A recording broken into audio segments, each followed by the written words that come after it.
And we have a state's response to the defendant's second motion to dismiss. The state's response to defendant's second motion to dismiss based upon newly discovered, destroyed, and or missing exculpatory or potentially useful evidence. Now comes the state of Indiana by prosecuting attorney Nicholas C. McClellan and respectfully objects to the defendant's second motion to dismiss based upon newly discovered, destroyed, and or missing exculpatory or potentially useful evidence and would ask the court to deny the same. There is no basis in the law or fact to support the defense's motion, and it should be denied. Further, there is no exculpatory evidence and or potentially useful evidence that the state has not turned over or is missing or the state has destroyed. Finally, Brad Holder is not a third-party suspect, and there is no evidence tying Brad Holder to the murder of the victims in this case. In support of said objection, the state would ask the court to consider the following. 1.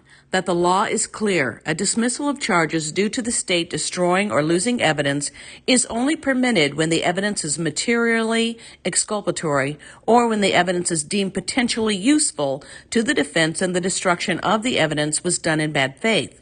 Chisel v. State 705 NE 2D 501, Indiana Court Appellate, 1999.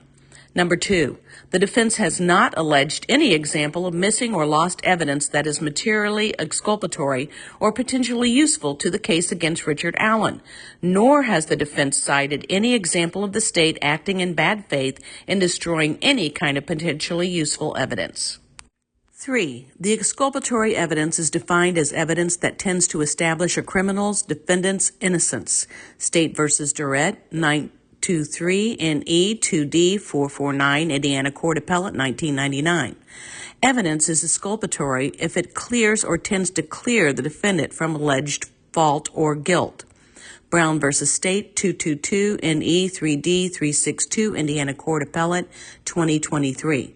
For the destruction of the materially exculpatory evidence to support a dismissal, the material exculpatory evidence must be evidence that possesses an exculpatory value that was apparent before the evidence was destroyed and must be of such a nature that the defendant would be unable to obtain comparable evidence by other reasonably available means. Chisel v. State 705 NE 2D 501, Indiana Court Appellate, 1999. 4. That for the evidence to be potentially useful evidence, it must be evidentiary material of which no more can be said than that it could have been subject to tests, the result of which might have exonerated the defendant.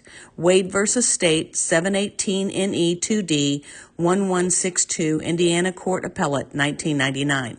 Quoting from Arizona v. Youngblood 488 U.S. 5157, 1988, to be subject to dismissal, law enforcement must have destroyed that potentially useful evidence in bad faith.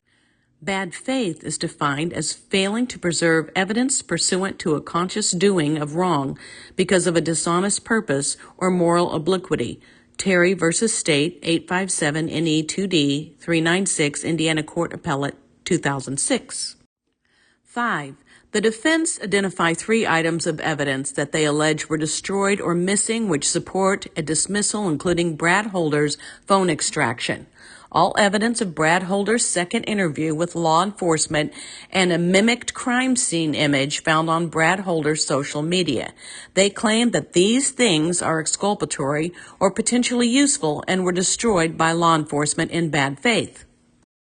6. In regards to Brad Holder's phone extraction, there is no reliable evidence that the state ever extracted data from Brad Holder's phone. The only support that the state ever possessed Brad Holder's phone is in the May 2, 2024 Brad Holder deposition. The defense in their motion report that Holder indicated that he was pretty sure he turned his phone over to the police. In addition to saying that he was pretty sure, Holder went on to say, "I'm not going to say that positively, but I'm pretty sure they took my phone." They took my son's and my phone. Deposition page 13. The state believes that Holder is referring to February 17, 2017, where he and his son were both interviewed at the Delphi Police Department. On at least 2 occasions in the deposition, Holder states that the police took his phone and his son's phone while father and son were in the lobby of the police station on the day they were questioned by the police. When asked how he knew the police took Logan's phone, Holder said, "I'm pretty sure they did it right there in the lobby. I'm pretty sure they took both of our phones. Don't quote me on that because that was a long time ago." Deposition page 14. However, as documented in records previously provided in discovery, Indiana State Police Sergeant Brian Booner collected Logan Holder's phone at Logansport High School on February 14, 2017 at 2:45 p.m. Logan's mother signed the consent to search form as the parent of Logan. Brad Holder was not present. Sergeant Booner traveled to Logansport High School and initiated contact with Logan and his mother prior to the victims' bodies being recovered in hopes data on the phone may assist the police in locating the victims. Brad Holder's account of the police taking his phone is unreliable since Logan Holder's phone was seized 3 days earlier and not as Holder insisted. Contemporaneous with the taking of Brad Holder's phone, Brad Holder never says the police maintained possession of his phone or extracted data from it. The state is aware of no evidence that the police extracted data from Brad Holder's phone or ever had possession of it. Therefore, there is no evidence that the police destroyed or lost Brad Holder's phone extraction data, much less did so in bad faith. Further, even if there has been an extraction of Brad Holder's phone that was destroyed or lost by law enforcement, there is no evidence to support the argument that data on Brad Holder's phone constituted potentially useful evidence for the defendant, much less material exculpatory evidence. Despite the defense's claims, there is no evidence, either physical evidence or witness statements, that connect Brad Holder to the murders or to the crime scene. There exists no nexus connecting Brad Holder to the crimes. The defense is relying on pure speculation that data on Brad Holder's phone was potentially useful to exculpate the defendant. 7.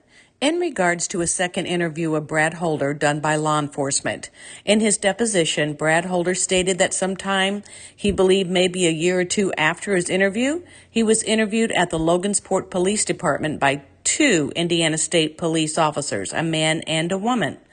The state was unaware of any such interview.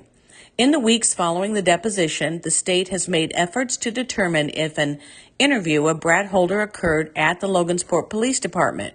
Recently, specifically May 28, 2024, ISP Detective Roland Purdy reported to the investigator Steve Mullen that he and Detective Lori Lemler interviewed Brad Holder in the fall of 2017 at the Logansport Police Department. Detective Purdy stated that he had learned that Holder had previously been interviewed and the investigation had ruled him out as a suspect. He said he and Detective Lemler met with Holder to learn more about what Holder knew about Odinism. Detective Purdy said the interview was not recorded nor was a formal report written. There is no support for the argument that evidence related to Brad Holder's interview at the Logansport Police Department was destroyed or lost. Neither is there any evidence that Holder's interview at Logansport Police Department resulted in any potentially useful evidence, much less material exculpatory evidence. 8. Finally, the defense claimed that a key piece of evidence is missing, an image purportedly from Brad Holder's social media that mimics the crime scene. However, the defense not only acknowledged in their motion to dismiss that the image is in their possession, but that they showed it to multiple police officers in depositions, which the officers identified as coming from Brad Holder's social media. Therefore, the defense is arguing that the charges should be dismissed based upon the destruction of or loss of evidence the defense currently possesses. There is no case law supporting such an argument. As stated in Chisel v. State 705 NE 2D 501 Indiana Court Appellate 1999, materially exculpatory evidence is that evidence which possesses an exculpatory value that was apparent before the evidence was destroyed and must be of such nature that the defendant would be unable to obtain comparable evidence by other reasonably available means. Quoting from California versus Trampetta, 467 U.S. 479489, 1984. 9. That none of this evidence that the defense says is missing and or destroyed is exculpatory evidence for the case against Richard Allen.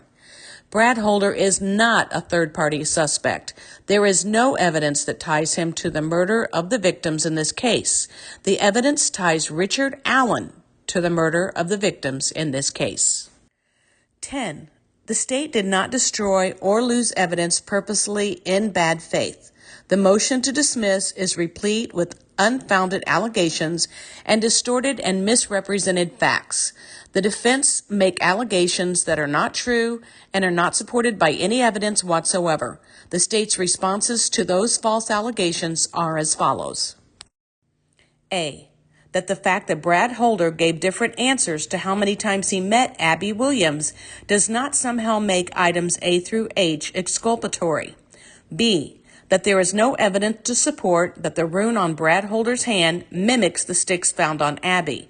Further, there is no evidence to support the facts outlined in the first Frank's motion. C. That no portion of the October 26, 2022 interview of the defendants is missing. The defense has been provided with the entire recording. D. That Lieutenant Jerry Holman did not lie in his August 10, 2023 deposition when he answered the question, was Brad Holder a suspect? With, not really, no. Lieutenant Holman went on to state on the following page that Brad Holder wasn't really a suspect because the police had encountered him through Holder's son, who was a friend of the victims and was interviewed, and the investigation revealed he was at work at the time of the murders. E. That the state has turned over to the defense the Todd Click letter and related reports and interviews after the state became aware that said items had not been previously provided. The state did not intentionally delay in providing the information to the defense, nor did the state intentionally conceal any evidence in this case. F. The state did not attempt to conceal the identity of the Purdue professor, nor does his testimony contradict the testimony of Lieutenant Holman. This professor, Dr. Turco, has stated under oath that it is the defense who mischaracterized his testimony rather than Lieutenant Holman. G. That the state did not intentionally delay providing the extraction data from Liberty German's phone, nor did the state conceal exculpatory evidence from said phone. H. The state did not conceal a report involving documented communication between Carroll County Prosecutor's Office, Investigator Steve Mullen, and Indiana State Police Trooper Blocher, nor is the information in the communication in any way exculpatory or even potentially useful. I.